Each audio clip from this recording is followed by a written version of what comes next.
Welcome to this episode of CynSpeaks. In this episode, we're going to talk about dreams. We're going to talk about dreams that you have when you're asleep, and we're going to talk about dreams of an ideal life.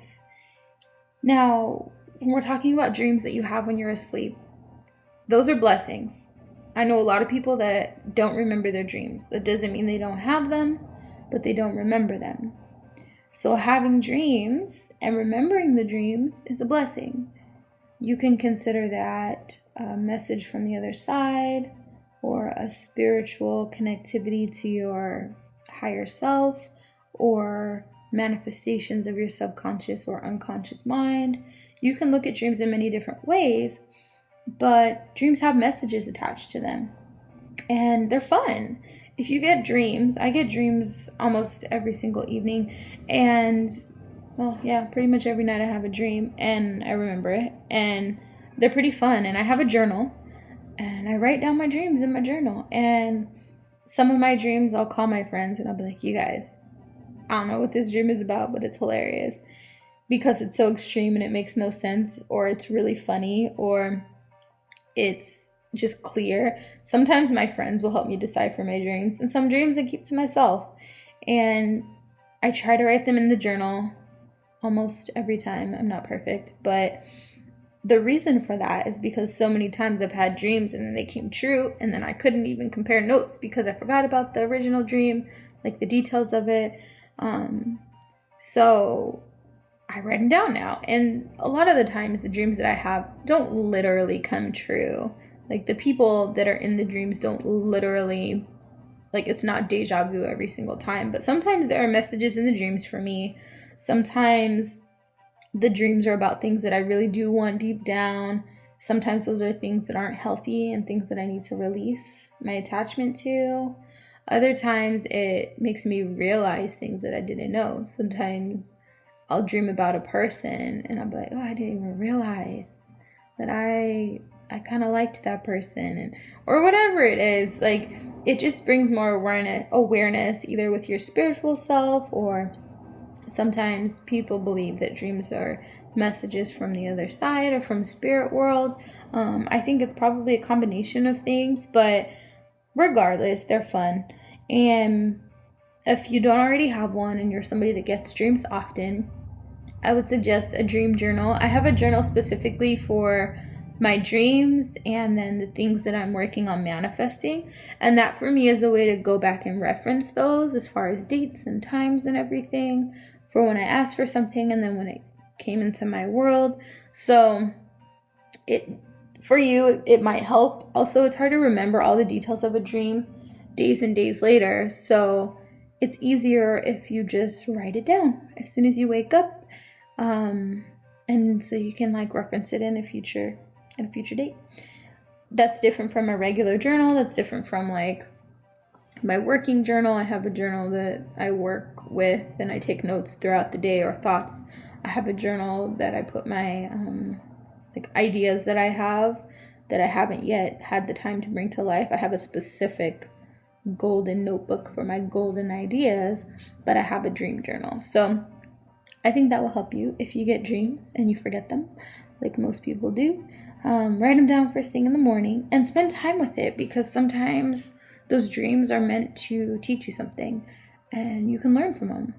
So if you get a dream and in the morning, instead of grabbing your phone, write down the dream, and then maybe if you have time, do a quick meditation on that dream, and you might get some guidance. You might get some clarity on what that dream meant. The other types of dreams that I wanted to talk about are your dreams for your life and for your dream life. And first, let me say it's so awesome that we have the opportunity to dream. Dreams are so powerful because I can say that dreams have gotten me through many hard times. And my dreams have allowed me to push through and hold on through some hard scenarios and some tough situations that would have broken most people. But because I had dreams for my life and I had a vision for my life, and I knew that my life was going to be good and I knew that I was going to be okay, I was okay. Not only in that moment, not only getting out of that situation, but in life, I was fine. And my dreams were a way for me to deal with that. And that's why dream killers bother me so much, because I was dealing with so many things as a kid that people, well, eventually you guys will all know all the things, but people, even as adults now, they don't believe that I dealt with. They don't believe that I dealt with it because they don't know how I dealt with it without breaking down.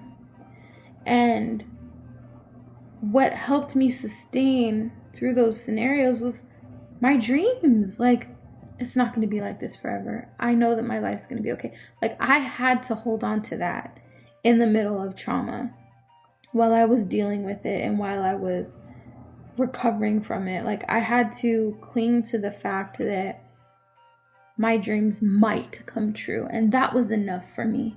But people who tell these kids that are growing up in poverty not to dream because they're too afraid of their own dreams, there's something wrong with you, because, and you're probably not listening to my podcast, I'm sure, but those types of people are so toxic, because these poor kids, some of these kids, all they have is their dreams. And to take that away from them, you have to be a special kind of evil. And I don't like it. So we won't spend too much more time on dream killers. But pretty much, like, there are these kids that grow up in poverty. There are a lot of kids around the country, around the world. And they're cool with their life. They're okay with it. Because for one, it's all they know, most likely. And they don't know they're living a life in lack. To some, to them, they're fine. They got everything they need. They have food. I grew up like that. To some extent, I didn't even realize that I was poor until it started to become clear. But like, when I was really young, I didn't know. I had fun in my really young years. And then as I started, I think it was probably like 7 or 8 when I started to realize I was different, like 7. And that was because, like, I realized my life was a lot different than my friends. Like, my house was a lot smaller. Not that it was a big deal. My friends still came to my house and stuff. But, like, I was like, oh, their house is really big. That's really cool. It wasn't a big deal.